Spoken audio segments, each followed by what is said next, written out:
Call hello, Yahweh Ba'ashim Yahushai, Ba'ashim Yahushai, Rocha Chodash. Let the elders that rule well be counted worthy of double honor, especially they who labor in the word and doctrine.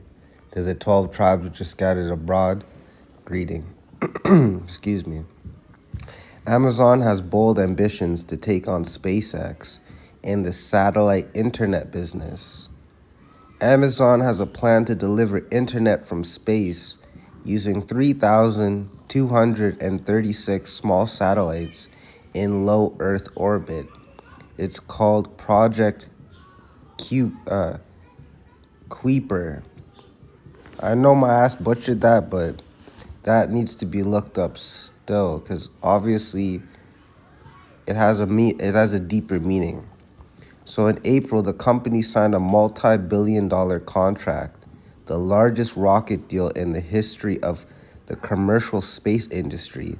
You gotta ask yourself why. For launches of its K satellites with 3 different entities: Jeff Bezos' Blue Origin, United Launch Alliance, a joint venture of Boeing, right, the airplane company, and Lockheed Martin in Europe's Aerospace. In many ways, it's a response and competition to Elon Musk and SpaceX. There's no competition. An Edomite is still Edomite. They're going to be working together, right? It's just like people in the world get caught up between Coke and Pepsi. Motherfucker, they're owned by the same people. And SpaceX with its Starlink network. Amazon first revealed its project in 2019, but the company's announcement last month gave it new momentum. And what year are we in? We're in the year of the turn up, as coined by Elder Apostle Tahar of Great Millstone. We're in the year of the turning up for Yahweh Bashmir Shai. Everyone's turning up, both on the right hand and the left hand side. It's funny that it's worded new momentum, right? Things are speeding up. SpaceX's Starlink already has about 2K satellites in orbit, serving about 250,000 total subscribers. The Federal Communications Commission has approved SpaceX to launch a total of 12,000 satellites. So that dwarfs the number by Starlink. Amazon hasn't yet launched a single satellite, but it could still be a big player in the game. All right, that goes into statistics. So, very interesting stuff. We know that these satellite dishes are going to be used in unison with the RFID microchip outlined in Revelation chapter 13. All right, how are they all going to be able to be connected? How are you going to be able to be in the middle of nowhere and your chip has service? It's all, as Elder Apostle Tahar said, all of Great Millstone, all roads lead to the RFID microchip. So this is 2 Corinthians 2:11.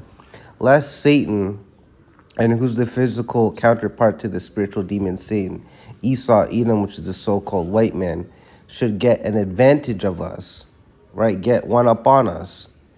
For we are not ignorant of his devices. And how are we not ignorant? By sifting it through the scriptures, knowing what's popping in prophecy, knowing the times that we're living in, knowing the type of spirit that is within an Edomite, therefore knowing how they move, act, and think, knowing what kind of technology they deal with, what's their economy system like, etc., etc., etc., right? We're not ignorant of any of that. You know, a lot of people think Amazon is just a goods delivery company. That's just the front. We live in a Job 9:24 world. If these are Edomites, who we know to be a nation of people that rape, rob, and murder, and worse, and are just completely contrary to the scriptures, then we know that anything they're involved in is going to be the same. All right, this is Matthew chapter 24, verse 22. This is Malachi Awashai speaking. And except those days should be shortened, there should no flesh be saved. But for the elect's sake, those days shall be shortened.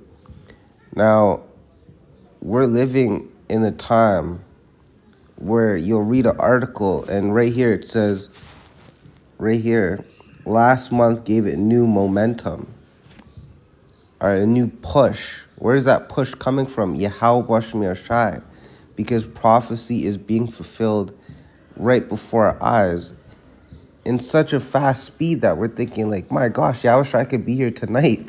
He could be here in the next hour, the next second with how fast things are going, right? So now we're seeing Amazon just coming out with it. Before they moved in silence, Esau, Edom. Now they're just coming out with it. And it's even faster than we could ever have hoped for, because our salvation is nearer than what we believed. So this is once again Yahweh Shai HaMashiach speaking. This is Luke chapter 10, verse 2. Therefore said he unto them, that he being Yahweh Shai HaMashiach, the author and finisher of our faith, and beyond, the harvest truly is great, but the labors are few. Meaning the work is great. There's so much that one can do to serve Yahweh Shai. Because no matter what you can do for Yahweh Shai, Yahweh Shai is greater than that. You can give it your best, but Yahweh Shai is beyond our best. That's why we have to call Halal Yahweh Shai for having mercy upon us still and beyond. But the labors are few, right? As Elder Apostle Tahar once said, there should be camps everywhere, all over the street.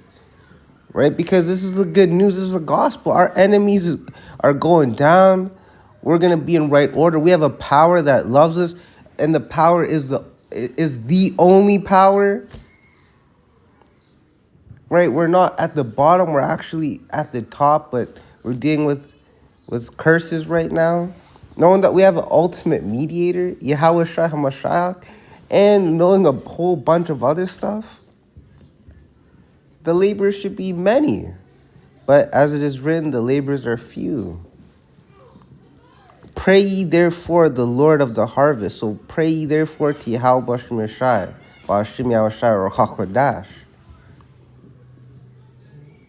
that he would send forth laborers into his harvest. Because my gosh, just this is one public article in a plethora of maybe billions of articles that can be used. Oh shit, that's going, Esau's doing that? God damn, let me make an epistle on that. You know what I mean? We all have our talents and gifts.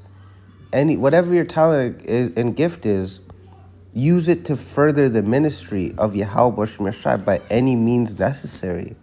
Esau's doing the same thing on the left-hand side, right? Which is, if you can receive this, is ultimately Yahweh Shai's work, because Yahweh Shai deals with both sides. But on a micro level, Esau Edom's riding out for the left-hand side. So how much more us fighting for what's true and right? All right?